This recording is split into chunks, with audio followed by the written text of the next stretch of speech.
Conductive hearing loss results from a problem in the outer ear or middle ear that prevents sounds from reaching the inner ear in the usual way. While in most cases, conductive hearing loss is temporary, it can be long-term or permanent.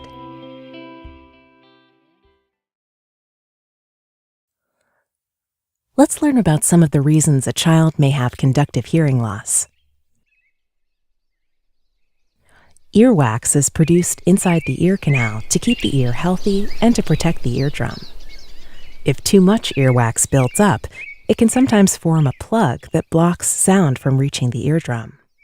This can create a temporary conductive hearing loss until the earwax is removed.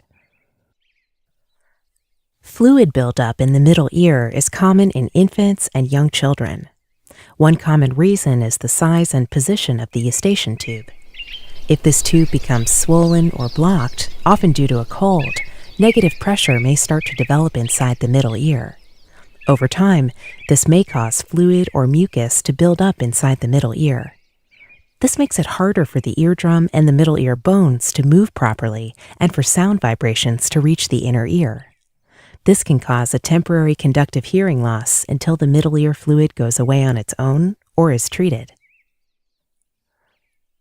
Some children are born with a structural difference of the outer or middle ear.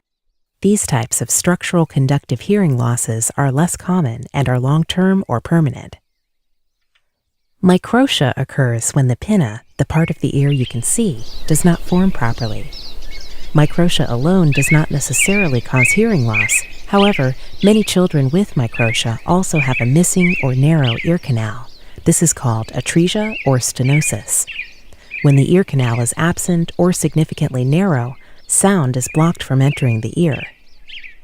In other cases of structural conductive hearing loss, the middle ear bones may not be formed typically, which means that sound is not transmitted in the usual way to the inner ear. With all types of conductive hearing loss, once sounds are loud enough to reach the inner ear works in the usual way.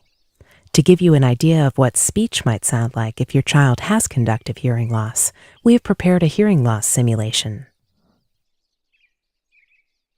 You will hear a sentence repeated 4 times. The first sentence is an example of how speech may sound for a child with severe conductive hearing loss. The second sentence is an example of hearing with a moderate conductive hearing loss. This will be followed by an example of how speech may sound for someone with a mild conductive hearing loss. The last sentence is an example of how speech may sound for a child with typical hearing. Note that these simulations are for demonstration purposes only. Your audiologist can talk to you about your child's hearing levels.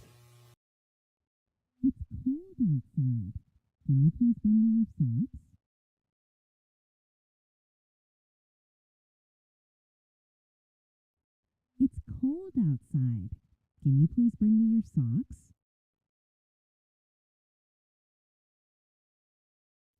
It's cold outside. Can you please bring me your socks?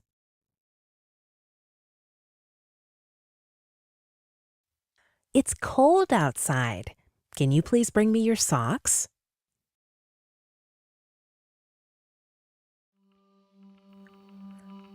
Talk to your doctor or contact your local audiology clinic if you have concerns or questions about your child's ears or hearing. If your child has permanent conductive hearing loss, it is important to become involved with early services to support communication and language. Your healthcare team is available to support and guide you every step of the way. Parents tell us it is also very helpful to talk to other parents of children who are deaf or hard of hearing and to meet adults who have grown up deaf or hard of hearing. Your audiologist and early intervention team can help you make these connections.